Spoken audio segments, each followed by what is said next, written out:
Hey everybody, how's it going? I'm Sethum and welcome back to another video guide for Ark. This time around I will be doing a guide for Ark Crystal Isles, and in this video I'm going to be showing you everything you need to know about taming the Tropeognathus. This is initially a passive creature, but you do need to bowl it, and so we'll need a trap for this as well. As you can see, I've used some stone dinosaur gateways. I have 7 by count. This is because I'm going to lead the Tropeognathus into the trap, and at both ends I have gates placed down. You will need grenades, and you will also need some gasoline, and it is recommended that you have a saddle, although you can ride it without. Also, in terms of kibble, you will want to use the exceptional kibble. That is what it prefers.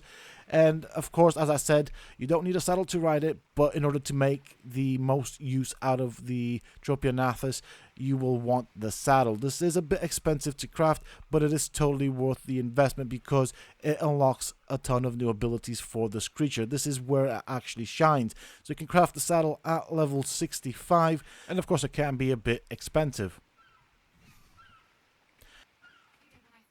So the next part of this is to find a Tropeognathus and then aggro it. The way I'm going to aggro it is by punching it, and then I will run towards the trap.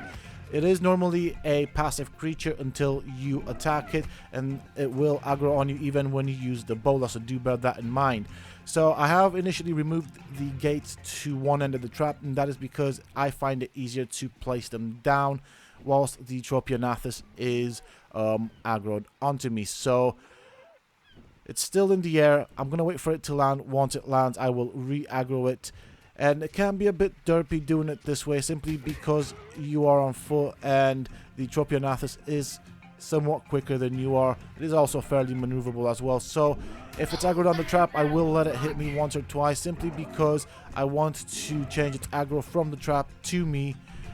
And then I will run away from the trap, run back into the trap, and try and time it in such a way that I run into the trap first, so that way it is focused on me. This time around it worked fairly okay for me in that it did kind of get itself into the trap. Now, two things, actually one main important thing to know here is once it is in the trap, the Tropeognathus of course will have been aggro, so it will do one of 3 things. It will then change its aggro to the trap, which is good for you, or it will change its aggro to you. And if it does that, it will cycle through 2 modes. One mode in which it will aggro onto you and then go into a passive mode where it wants to fly away and then go back into aggroing onto you. So you have to keep that in mind. That's what it may do. Once it is in the trap, you want to place down a foundation, and on this foundation we will place the ballista turret. We will be using the chain bowlers, so of course this requires a ballista turret. Alright, I will now open the trap. Make sure that the Tropeognathus is not flying around as it's attacking the trap. If it is in a corner, it is most likely that it will stay there. You do not want it to come back out. So next up, we want to put the chain bowlers into the turret, which I actually forgot. So I'll go and get them from my wyvern. I want it to be a bit lighter so I can run a bit quicker, and I'm a bit too heavy right now, so time to lose some weight somehow. Get rid of some of these parts. I'm going to put some stuff into the wyvern. I'm going to lose a few of these things from here, I guess. Just enough to be a bit lighter. Okay, let's try this. Now do bear in mind that this is a low level Tropeognathus, and it is turned up in terms of taming rates. So that means it should tame fairly instant. Okay, so I totally overshot this. Now I'm not an expert at using the ballista turret. Once it is down and trapped by the bullet, place the exceptional kibble in the inventory in the 0 slot, and then walk up to it, feed it. And basically, if it is on normal taming rates, you will want to run back out, shut the gates, and wait for its next feeding time. So this time around, what I've done is, as you can see right there, I've got a 150 Tropeognathus in the trap. I am going to bowler it. It now aggroes onto me. I will go up to it, do the exact same thing, and basically shut the gates so that it does not fly out. It will maintain aggro onto me, and you know it's aggroed onto me because anywhere I move, it moves its head. Of course, it is currently bowled, so that means it cannot move itself. So you will see once the bowler expires, it will focus on me, and you will see exactly what I said earlier on, in that the Tropeognathus will go through 2 modes if it continues to maintain its focus onto me. I'm just going to wait for the bowler to expire. It does take a bit sometimes. And as you can see, you've got plenty of time from the moment you've bowled it to place it into a trap, if you're going to go with the method where you bring the trap to the flyer.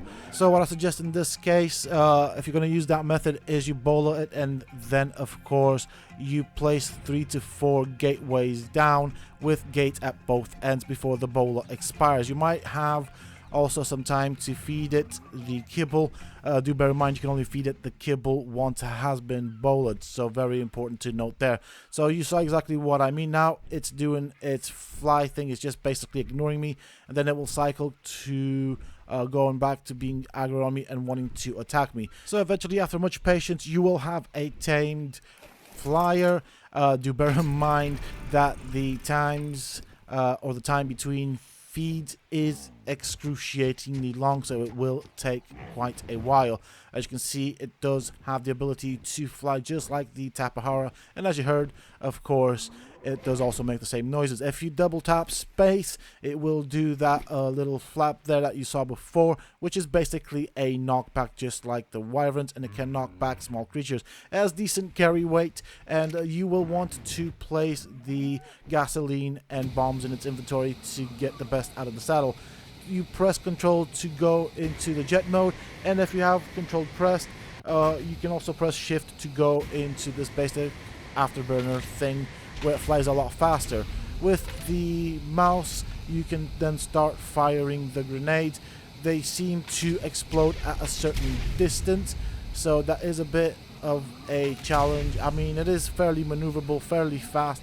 I think this is possibly one of the fastest flyer on the map, and it's definitely going to be game changing. This means you'll have to be careful so that you do not fly into the explosion. It can also do a very interesting trick right here where it does a 180 should you want it. You can also continue flying in the same direction that you were initially flying, so this is a good aerial acrobatic technique to avoid other grenades, as well as change direction instantly. You can do it both from the normal flight as well as the sprint flight or the jet. So I'm going to show you the other things that this flyer can do. So I'm going to find a small creature. You saw me do the knockback. One thing you need to know about the knockback is that it does have a fairly long cooldown, unlike the wyvern. So you saw me do there a specific bite. Now that bite has a function which I'll show you as well. I'm just going to look for a small creature. The knockback and that bite both work on very small creatures, so I'm hoping to find maybe a dillo or a dodo or something along the lines on the shores. Let's see, there we go, there's a dillo. So here is the knockback. Okay, so that is basically tapping space twice, and there is a dodo right there, and right click picks up the small creature. Now whilst it is in your beak, you can of course left click to attack it, and you will do damage to the creature that is in your beak. Another couple of things that you need to know about it is, whilst it is able to pick up a player as well as small creatures, the players that are picked up can punch the flyer and free themselves that way. So it works very similar to the Bloodstalker on Genesis. Another couple of things that you guys need to know is that it does have the ability to draft, and the way this works, of course, is that if you are behind another flyer, you will be in that flyer's draft, and if you hit space, you will gain some speed. And so that's how this mechanic works. As you saw in the previous clips, you do get a counter for your grenades and your fuel, and you get a bar. That bar is basically your speed bar. And finally, the last thing that you guys need to know about it is that this creature also acts as an industrial grinder, whereby if you put certain things in its inventory, it will grind them into the base resources for that specific item. Of course, you will have to place it in the inventory, select the item, and in the menu you will have the option to grind it into its items. That is pretty much it for this video, folks. I do hope that you have enjoyed it and found it useful and informative. If you have, please don't forget to support me and the channel by hitting that like button, subscribe to the channel if you are new and haven't already for more similar content from myself. And if you have just subscribed, why not check out some of my other videos and guides here on this channel? Who knows, you might just enjoy them. And don't forget to hit that bell icon so that you get notified when I upload new videos and content to the channel. Also, for those interested, you can always find me on the Sethtopia Discord. Links this, of course, you can find down below in the video's description as well as in a pinned comment from myself. Until next time, stay safe, folks.